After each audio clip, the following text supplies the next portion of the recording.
everybody. We are making a fun holiday swag today. So what is a swag? Well, it's similar to the idea of a wreath that hangs on your door or somewhere in your home.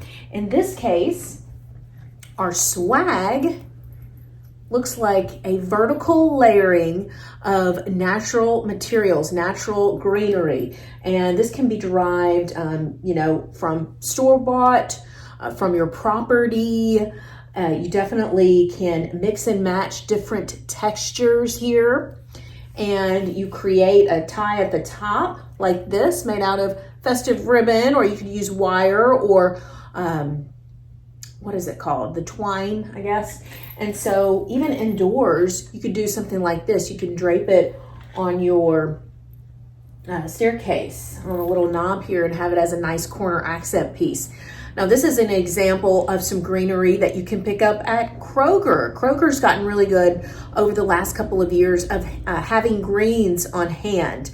I know they also have pine. They have just like branches of pine. I saw that in the front of the store. So Kroger has really done a good job. It's been interesting to see them evolve to really have landscapers and gardeners and people who are into the hobby of home decor. They've got us in mind. So if you can't source it yourself, go out with your pruners.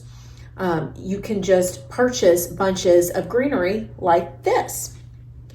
And the fun part about this project is that anyone can do it. I mean, you do not have to be Martha Stewart to make a lovely swag. It is super easy. I'm going to show you how to do it in this video. So come along with me. So when I take my clippings, I'm going to make sure that I try to take varying lengths, really long, short and bushy, so I can definitely layer my swag, in a certain way that's proportionate with whatever I'm trying to adorn. In this case, I'm trying to hang my swags from pendant lights that are outside on either side of the front door. So that means kind of longer and skinnier. So in that case, just to not mess up the look of the tree, I'm going to really try to get in here and get some of these middle pieces. And this is arborvitae. So, of course, some of these are starting to turn a little brown. That's okay though. Great fragrance. So that's just a longer, kind of skinnier piece. Go ahead and put that in my bag. I'm just going to actually take the brown pieces off of here because I don't really want that. They would probably fall off on their own, but you see already it's starting to kind of take shape. A longer piece in the back, shorter pieces in the front.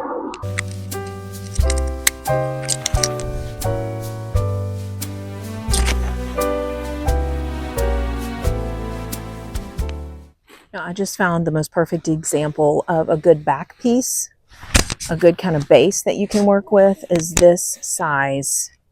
I would say it's, 2.5 feet across. But that is nice. That's what you're looking at. Now it does take out a little chunk of your tree. So keep that in mind, how you want the tree to look aesthetically afterwards.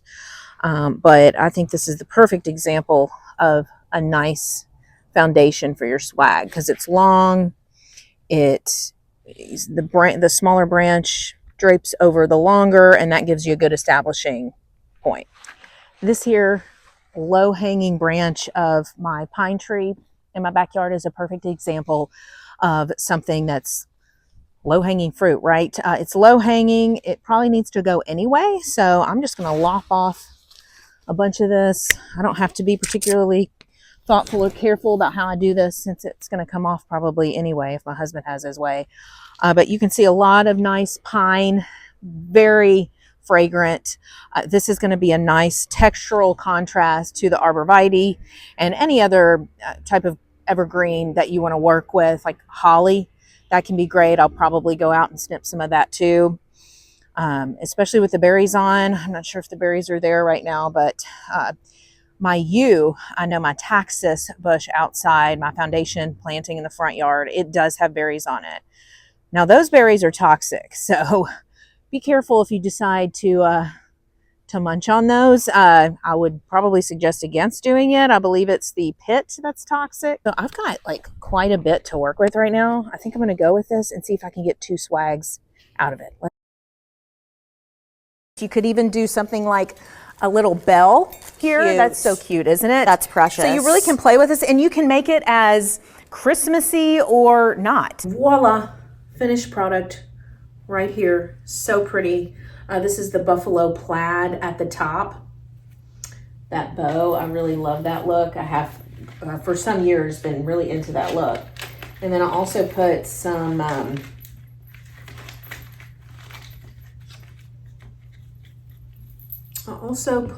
grass in here. That's that tan looking stuff. That's a miscanthus grass that I have out in my yard. I've noticed a lot of landscapers are cutting this stuff down right now. I leave it up all winter. I cut down in early spring. That's when I cut my grasses down. So I would say leave it up, and then all winter you can have nice little accents. If you're into doing dried flower arrangements, it looks really, really nice. And then I put a little bell in here too. The neighborhood HOA Facebook page or marketplace, those are great places to be able to get those little embellishments and accents for something like this for cheap, for next to nothing. A lot of times people are just trying to declutter and get rid of stuff. And in this case, I did pay a couple of bucks for this and some other stuff. But I mean, you're talking about $2, $3 compared to if you just hit up the, the store, you'd be paying quite a bit more. I would suggest going to those places, maybe even keeping a stash in your basement or something of stuff that you can use. Because like I said, you don't have to be that crafty to be able to pull off something like this. And it looks like, you paid a lot of money for it, or, you have to have special skills, special kind of pixie dust to be able to do something like that. But you really don't. It's so easy. I think my next video is actually going to be geared towards getting our seed starting area organized, so we can have some organization going into the winter, because it'll be here before you know it, folks. When you are dealing with the right after Christmas doldrums and you're like, what to do to lift my mood, to lift my spirits? For me, I do Shutterfly family photo albums. I still have to get last year's completed because I got sidetracked. Oopsies. So I'll have 2 albums that I'm working on Shutterfly, and then I'll have my seed starting, which really helps to lift my mood. It really gets me, into the right headspace to get through those sluggish months of January and February. So I hope you guys enjoyed this.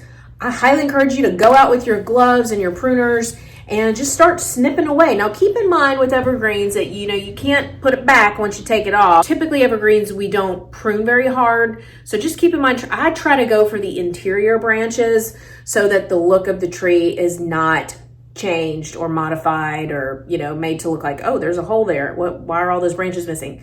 So just keep that in mind when you're doing it. But I hope you guys have fun with this, and I'll see you in the next video.